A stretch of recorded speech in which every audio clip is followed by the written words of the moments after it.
În episodul de astăzi continuăm cariera de antrenor a lui Gigi Becali cu FCSB și ne vom continua aventura noastră în Europa League.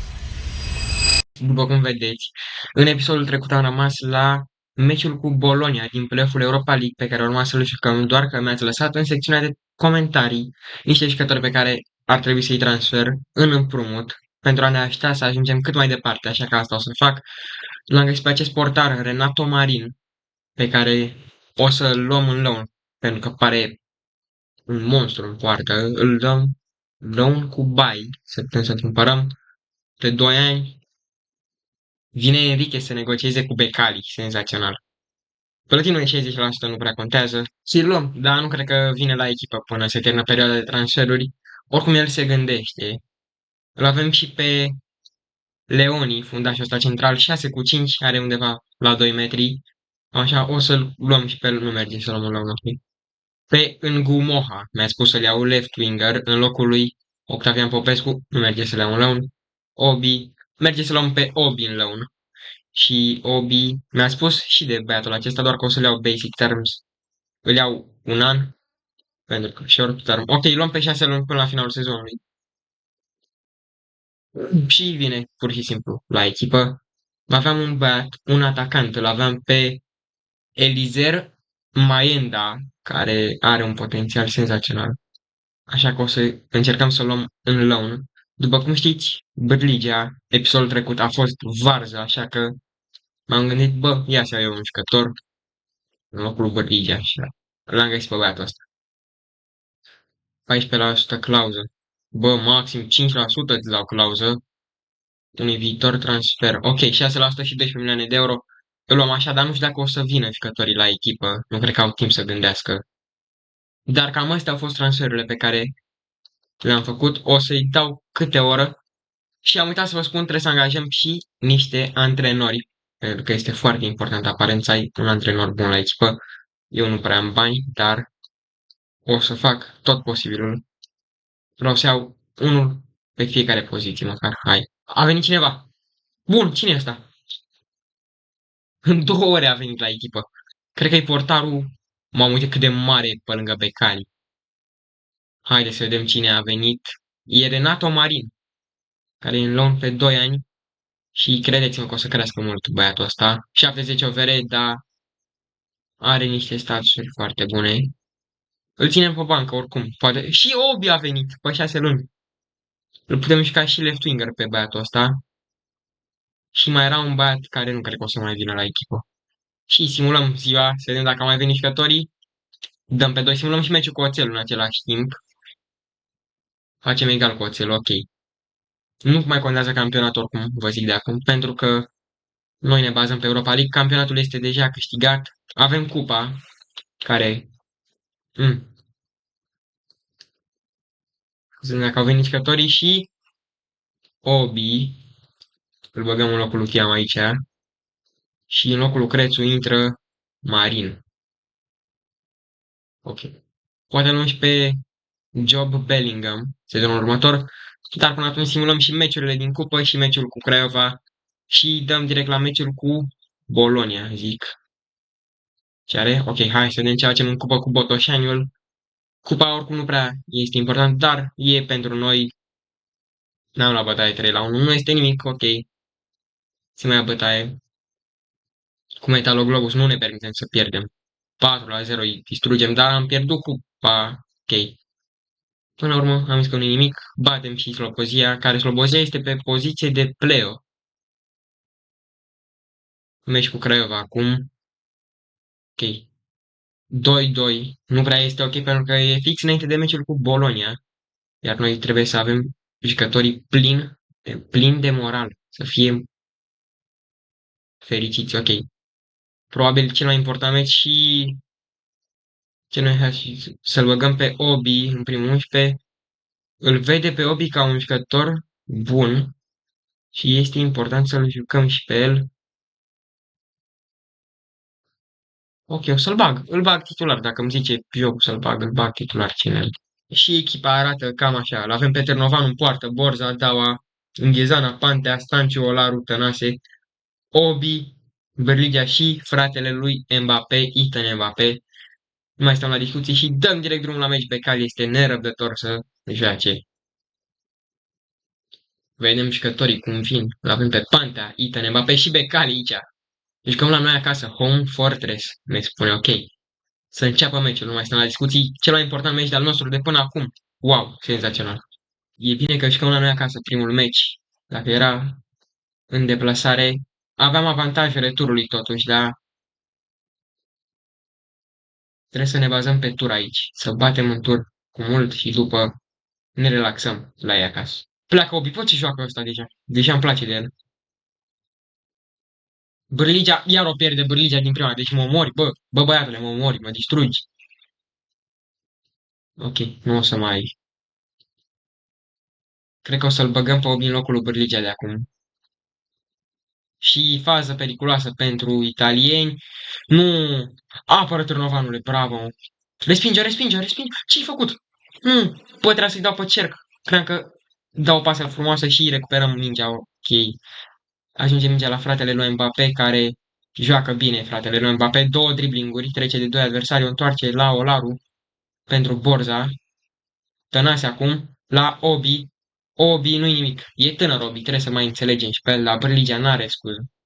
O fază periculoasă, Moro, pentru Cambiaghi ăsta, Pantea, Orsolini o recuperează, Daua și Înghezana cea mai mare greșeală din viața lui și înscrie Bologna primul gol. Orsolini, 3 goluri în 9 meciuri, dar Brligea la noi nu. Dacă aveam și noi un atacant ca Orsolini, până acum eram în Champions League de mult. Este pauză, ok. 1-0 la pauză, suntem conduși de italieni, chiar la noi acasă. Și în stilul lui Gigi Becali vom face primele schimbări la pauză. Îl vom schimba în primul rând pe Tănase, pentru că n-a alergat deloc, îl băgăm pe Cisoti, care este foarte fericit. Miculescu mai așteaptă, de fapt îl lăsăm pe Bârligea încă puțin, îl lăsăm left winger, că poate joacă mai bine așa. Și Obi atacant, l-am scos doar pe Tănase la pauză. Becali oricum, nu mai e acum să dea telefoane, face el schimbările direct de pe bancă, așa că le poate face oricând vrea el și Bârligea deja îl fac un plus. Cred că trebuia să-l joc pe Bârligea left winger tot timpul. Wow, nu m-am gândit la asta niciodată. Nu, fază periculoasă din nou. Și dă pe lângă. Târnovane! Ce faci, bă? Nu. E ceva neregulă cu Târnovanu. Am luat un portar în locul lui. Trebuie să văd asta. Îl avem pe băiatul ăsta. Da, ok, dă pe lângă ea, dar fiți atenți la asta. Târnovanu, deci. Un dribbling e pe ea. E pe ea Târnovanu. Și facem o prostie, ne luăm un gol. E 2-0 acum pentru ei. Ok, nu-i nimic. Suntem conduși, dar este și returul de jucat. Ne-a dat probabil cu cea mai bună adversară posibil. Pleacă Bărligea și avem o șansă acum, haide. Bărligea. Șut. Șut Bărligea! Ah, ce ratare! Ok, Bărligea îl simt bine acum pe banda stângă. Bărligea este bun. Nu e offside la Bărligea. Nu e offside la Bărligea, am zis. Mafia Becali. Mamă, nu mai. Nu o să mai arbitreze arbitrul ăla în viața lui de acum, vă spun eu. Bă, dar Bărligea nu. A înghețat. Nu, trebuie să-l scoatem. Nu știu ce are, om. Îl băgăm pe Miculescu în locul lui. Cine mai poate intra? Cam atât. Cam astea vor fi schimbările meciului acesta. Niculescu care se simte bine. Pentru care un plus 4 la over acolo, joacă bine, înseamnă. Ultima fază a meciului, din nou, hai. Hai!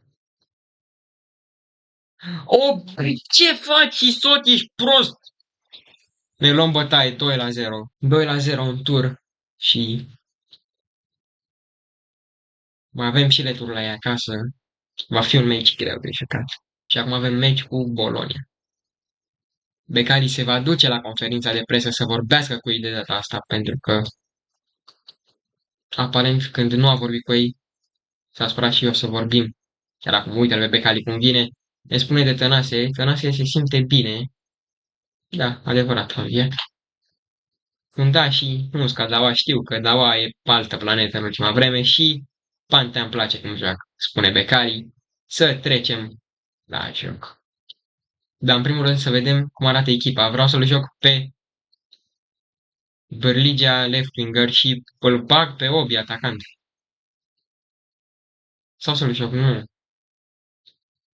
E mai bun Miculescu? Îl bag pe Miculescu atacant și Obi va sta pe bancă la început.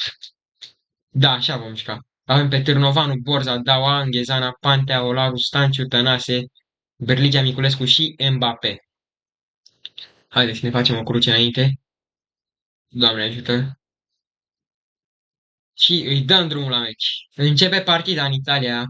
Pornim cu șansa a doua pentru că este și 2-0 la general și avem și o echipă mult mai slabă ca valoare. Dar jucătorii noștri se simt pregătiți, au venit în Italia cu scopul de a câștiga și de a se califica mai departe. Începem bine, Tănase. Tănase pentru Miculescu. Miculescu șut. Miculescu gol în minutul 6 și avem o șansă. Rugăciunile lui Gigi Becali și-au făcut efectul pentru că Becali se roagă pentru fiecare jucător pe margine. Acesta are credință în Dumnezeu și uitați-l că rugăciunile lui au funcționat. Marcăm minutul 6 și avem o șansă acum. Nu pot să cred. Da, o recuperează din nou. Ce face Becali pe bancă? Brâligea, hai. Mingea ajunge la Miculescu. Miculescu pentru Tănase. Tănase! Tănase! Cum o ratezi pe aia de acolo? Uitați-l și pe Becali, pe banca de rezerve. Este atent la fiecare jucător, face o rugăciune pentru fiecare. Și Tănase nu s-a rugat încă pentru Tănase. Nu a făcut o cruce pentru Tănase. De-aia a ratat. Pentru că Miculescu a reușit să marcheze. Dar Tănase și avea și o poziție mai favorabilă Tănase de a marca. În fine, trecem peste, avem timp destul, avem timp 70 de minute pentru a mai marca un gol, să ducem meciul în prelungiri sau poate chiar două, recuperează Pantea pentru Mbappé. Ne place jocul de pase, cum îi place lui Becali posesia și n-a mai ajuns mingea la noi, s-au dus efectul vrăjii. Ne pasează, continuu, fac un triunghi de pase, nu putem să recuperăm mingea. O recuperează din nou, da, și Borza a fost învățat să paseze din fericire și scăpăm pe contraatac, dar se termină în prima repriză și se putea termina cu un gol, dacă mai lăsa o fază, dar echipa îmi place cum joacă, vom rămâne la fel în a doua repriză. Începem noi de data aceasta, așa că mai avem nevoie de un singur gol. Golul care ne poate duce mai departe în 16 zecimi de Europa League și Becali va fi fericit toată viața. Opa, pasă bună pentru Bârligea, n-am vrut să-i dau lui Bârligea. Cred că s-a încetinit. Nu. Mingea ajunge la Miculescu. Miculescu! Miculescu! Eroul din seara asta! David! Miculescu! Se bucură în stilul lui Ronaldo pentru că este singura celebrare pe care știu să o fac. Și Becali se bucură pe bancă cu creștinul Popescu. Incredibil așa ceva.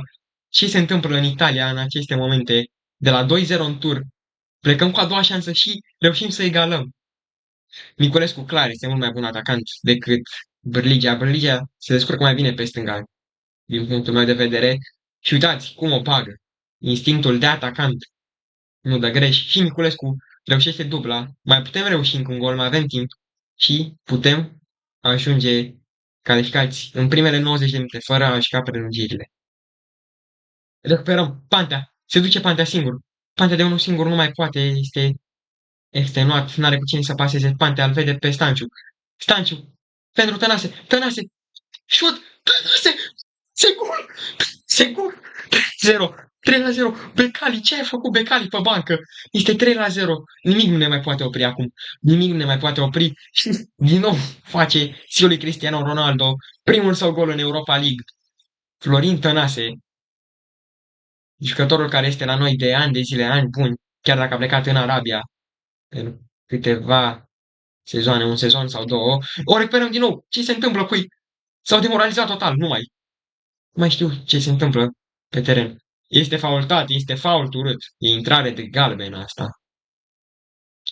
Și o centrează Olarul la Careu, o centrează prost, ok. Suntem pe ei, s-au timorat. Nu mai știu de ei pe teren. Olaru pentru Tănase, Tănase pentru Bârligea. Ce pase joacă jucătorii noștri și Bârligea normal că o strică. La ce mă așteptam? Bârligea nu știe să paseze, nu știe să facă aproape nimic Bârligea. Dar o recuperează în Ghezană. Hai. Ghezana pentru Tănase. Tănase la Obi nu este offside. Și Obi, jucătorul nou transferat, poate marca. Este offside aparent, dar nu se mai poate întâmpla nimic. Este minutul 90. Mai avem un minut de prelungire și 2 minute de prelungire. O fază periculoasă pentru italieni. Îi faultează, îi fă ceva. Fă orice. Cât sare la cap. Cât sare la cap și nu. Fluieră arbitre. Au trecut 3 minute. Fluieră. Nu fluieră arbitru, au trecut 4 minute, au trecut. Și respinge o tare. Ne-am calificat mai departe. Cel mai important meci și Niculescu este eroul partidei. Nimic nu s-a mai putut întâmpla de când a marcat Niculescu al doilea gol. Ne-am simțit superiori. Și se duce Becali, să vedem ce zice la interviu. Mulțumit, lăsați-ne să ne pregătim de Liga Campionilor. L-am auzit ce a spus și vedem acum adversara noastră, viitoarea noastră adversară în Europa League. Va rămâne în istorie meciul acesta, de la 2-0 în tur la 3-0 în deplasare și picăm cu Porto, cea mai bună echipă dintre toate acestea. Lăsați Aston Villa, Celta, Roma, toate echipele, deci lăsați-le. Porto este cea mai bună pe departe, pentru că uitați-vă ce s-a întâmplat. Locul 1 în grupe, fără, n-au pierdut niciun meci. Au doar victorii pe linie. Avem meci acasă prima oară. Simulăm până la meciul acesta. Vom juca doar meciul tur, iar returul îl vom juca următorul episod pentru a vedea și voi. Pentru a rămâne în suspans, aș putea spune. Am creat și un playlist, dacă ați ajuns până aici în episod. Aș fi uimit. Am creat un playlist, dacă vreți să vedeți cum am ajuns până aici, în cariera lui Gigi Becali. Dați de la primul episod și uitați-vă la toate în continuare. Avem meciul din 16 zecimi. Porto n-a jucat play-off-ul, așa că noi pornim cu un avans, un avantaj de 2 meciuri în plus. O echipă extrem de bună, n-ai ce să spui. Voi juca cum am jucat în meciul cu Bologna. Îl voi băga pe Miculescu atacant central și Bârligea va juca left winger. Cam așa arată echipa, o știți deja. Târnovanu, Borza, Dawan, Ghezana, Pantea, Olaru, Stanciu, Tănase, Bârligea, Miculescu și Mbappé, care Mbappé e supărat. Ieși de pe teren dacă e supărat. Îl bag pe Obi în locul tău. Obi care joacă, poate. Și cred că joc așa, nu, gata, joc așa. Îi mut așa și așa voi juca. Va intra Mbappé în repriza a doua, pentru că îl văd supărat. Vreau să am o echipă plină de jucători fericiți. Să înceapă partida. Vedem jucătorii cum se încălzesc Bârligea, Becali, joacă la el acasă. Este pregătit Becali. Uite ce fericit e. N-ai ce să-i facem Becali. Când e așa pregătit și începem meciul cu Porto din 16 zecimile Europa League. Greșește pasă în Ghezana. Nu sunt învățați africanii ăștia să paseze un sau ce? Sanz. Nu. Sanz deja cu fază periculoasă. Deja fază periculoasă și am văzut-o în poartă. Se vede diferența dintre cele două echipe. O diferență masivă între Porto și Bologna. Bologna care era cu o poziție în fața noastră în clasamentul grupelor. Dar scapă acum Miculescu, nu mai contează asta, pentru că Miculescu este letal, după cum știm, pentru Obi. Obi marchează! Obi! Ce inspirație are Becali să-l bage atacant pe Obi? Cido Obi. Și primul său gol în 3 apariții pentru FCSB în Europa League. Obi, jucătorul nostru de viitorul Ronaldo Grasu. Ce gol dă printre ei? Înscriem un gol extrem de important. Sezonul viitor probabil vom juca în Champions League în preliminarii, pentru că campionatul este ca și câștigat. Nici nu mai am vreun dubiu. Acum avem șanse 100% să câștigăm. Opa. Olaru pentru Bârligea. Bârligea pentru Obi și Obi din nou. Dar n-are fizic Obi. O pasează pentru Miculescu. Miculescu care intră în adversar. Nu! Varela. Nu este același Varela care a jucat la noi acum ani de zile. Fofana cred că este Fofana care a jucat pentru Lens, ăia din Franța, dar e fază periculoasă acum. Varela Și înscrie golul egalizator. Samu. Are o față de african prost, chiar dacă e spaniol, din câte știu eu. Se termină prima repriză și ne luăm gol la ultima fază. Incredibil. Numai noi avem norocul ăsta. Echipa va rămâne așa, pentru că l-avem pe Obi, atacant care are 6-7 overe. Mbappé va rămâne pe bancă dacă e supărat. Toată banca de rezerve este fericită, în afară de el. Ilian Happy. L-avem și pe Mihai Popescu, care n-a mai jucat de mult. Putem să-l băgăm și pe el în teren. Mihai Popescu, care s-a întors și în viața reală după accidentarea de la Națională în octombrie. Niculescu face pressing. Borza, iartă-mă, pardon, iertați-mă pe mine. Borza este zeul nostru din apărare, alături de Daua și Înghezana și Pantea, toată apărarea noastră este extrem de bună, l-am lăudat prea devreme, am cobit. Și Târnovanu sare la centrare, ceea ce nu prea se întâmpla în viața reală. Târnovanu, care am auzit că vrea să plece și de la FCSB, pentru că nu mai prinde minute, el vrea să joace. Și îl înțeleg de el. Tănase. Tănase pentru Obi. Obi cu dubla. Obi cu dubla. Din nou, celebrarea lui Cristiano Ronaldo, pentru că este singura pe care știu să o fac. Dar Obi, talentul împrumutat de la Manchester United, trebuie să-l cumpărăm. Trebuie să-l cumpărăm pe acest băiat. Este incredibil. Îl avem doar împrumut, dar îl vom cumpăra, aveți încredere. Și scorul este 2-1. Trebuie să mai jucăm cu Obi. Ce Mbappé, ce Bărligea, Obi și Miculescu. Singurii doar care contează. Și este 2-1. Polaru pentru Tănase, din nou un atac periculos. Obi nu este offside la Obi. Nu este offside și poate da hat-trick. Obi în fața hat-trick-ului. Obi scrie primul său hat-trick înaintea lui Bărligea. Este incredibil. Din nou celebrarea lui Ronaldo. 3 goluri în 3 apariții pentru FCSB. Primul său meci pe care îl va juca titular și primul meci ca titular hat-trick marcat de acesta. Nu voi da să simulez până la final meciul pentru că încă nu s-a terminat. Și pe Legendary. Vă reamintesc că toate meciurile au fost jucate pe Legendary. Adică suntem buni. Ce să mai... Nu, scapă Sanu, am vorbit din nou prea devreme. Îl avem pe Târnovanu care... Ok, vom face și schimbările. Este 3-2. Vorbesc mereu prea devreme. Îl bag pe Mihai Popescu. Va intra și Mbappé în locul lui Obi totuși, pentru că îl văd obosit. Și Soti în locul lui Tănase. Și vom da așa pentru energia în plus să am 5 goluri, nu apariții. Obi aplaudat de tot stadionul. Au mai rămas 5 minute din această partidă, aproximativ 7 minute. Mingea ajunge la Bârligea și mai putem înscrie un gol. Bârligea joacă foarte bine astăzi. Mingea ajunge la Mbappé, Mbappé care abia a intrat, face 4-2 și portughezii se pun pe jos. Nici nu văd ce celebrare a făcut francezul, pentru că n-a făcut una, dar ce centrare Borza, senzațional, o pasă a lui Miculescu perfectă pentru Mbappé. Îl schimbăm și îl băgăm și pe Alexandru, n-a jucat niciun minut acest campionat, n-a jucat deloc Alexandru. A venit momentul său, pentru că i-am umilit pe cei de la Porto. I-am umilit. Și vedem returul care se va juca în Portugalia, adică n-avem de unde să știm niciodată. Dacă în tur a fost așa, i-am bătut 4-2 în tur totuși. Cu italienii ne-am chinuit, am pierdut 2-0 și se termină partida. Se termină partida.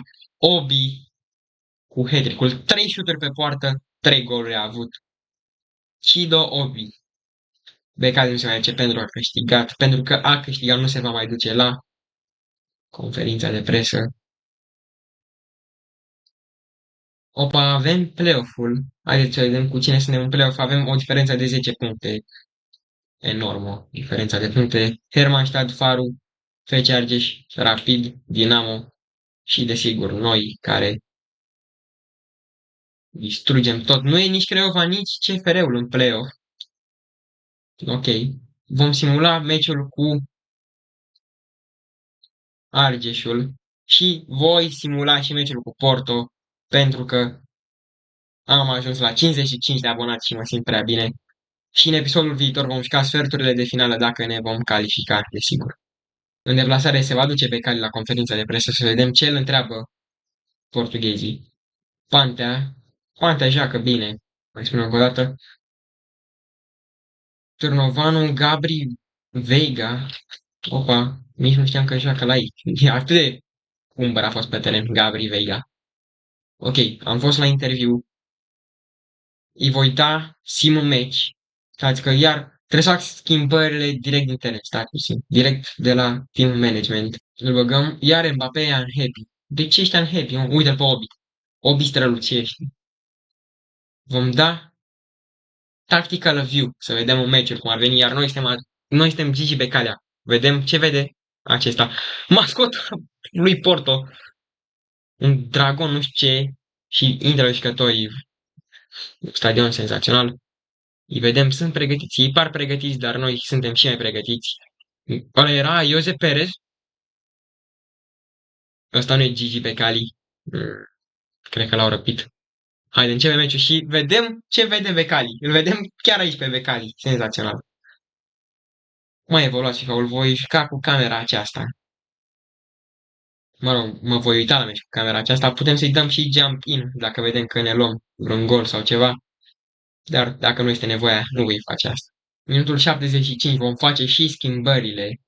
Becali nu mai poate să stea. Obi, care este foarte obosit, va intra. Stoian. O surpriză pentru toți, cel mai probabil. Intră și Cisoti. Îl băgăm și pe... Băgăm pe Popescu chiar acum.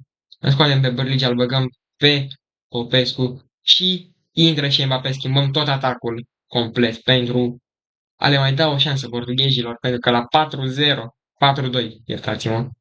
Minutul 75 nu mai au șanse, pur și simplu, sunt distruși. Doar dacă ne dau gol la faza asta, da, l-avem pe Nghezan în apărare. Sau Daua, cine e ăsta? Niculescu. Respinge, minutul 90, un minut de prelungire, poate marcăm. Tănase. Încă nu au intrat schimbări, n-au intrat jucătorii schimbați de Becali. Bărligea pentru Olaru, mingea ajunge la Obi. Stanciu, ultima fază și are vreo 5 minute ultima fază deja. Bărligea, de ce nu șutezi de acolo? A aflărat și s-a terminat meciul. 5 minute de prelungire și ajungem în sferturile de finală Europa League. Fanii de la București, uitați, sunt în extaz, toți fericiți că echipa noastră a ajuns mai departe. Becali nu ia interviuri din nou, doar să nu picăm cu Roma. Deci, Roma, haideți să vedem echipele calificate. Aston Villa, ok, Osasuna s-a calificat, nu Celta, să nu dăm de Roma și de Aston Villa. Roma și Aston Villa în rest sunt bine, orice echipă poate să-mi dea. Oricine poate fi. Doar să nu fie, te rog frumos. Acum vom vedea împreună la Office, haideți să vedem. Europa League, nu, Roma sau Aston Villa, Basel, ok, cea mai accesibilă, cred. Cred că cea mai accesibilă dintre toate. Ne-a auzit rugăciunile, s-a dus pe care din nou să se roage pentru adversară mai ușoară. Și avem meciurile luna viitoare, după meciul cu Rapid. Ok, aici voi încheia episodul. Deja am câștigat campionatul, cred. Ia stați. Ba nu, au ajuns în sferturile Europa League, nu? Da. Echipa arată senzațional la finalul acestui episod. Nimeni nu se aștepta la asta, dar da. Obi e obosit tare. Trebuie să fac un plan. Stați așa, prima oară înainte să încheiem episodul. Voi face un training plan. Voi pune, stați să văd, 70. 70, da. 80.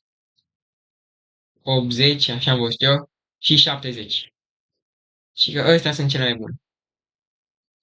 Gata, haideți. Și că acum ar trebui să fie mai ok. În regulă, nu știu dacă va funcționa, dar să sperăm că da. Cam acesta a fost episodul. Eu voi posta data viitoare oricum. Da. Cam acesta a fost episodul. Dacă v-a plăcut, nu uitați să apăsați pe butonul de like, să vă abonați, să apăsați pe playlistul care este recomandat chiar aici. Iertați-mă, chiar aici este recomandat playlistul cu cariera lui Gigi Becali ca antrenor. Să vă abonați pe fața mea mare, iar eu când voi posta data viitoare, când am chef, nu uitați să râdeți până atunci, să zâmbiți și pa!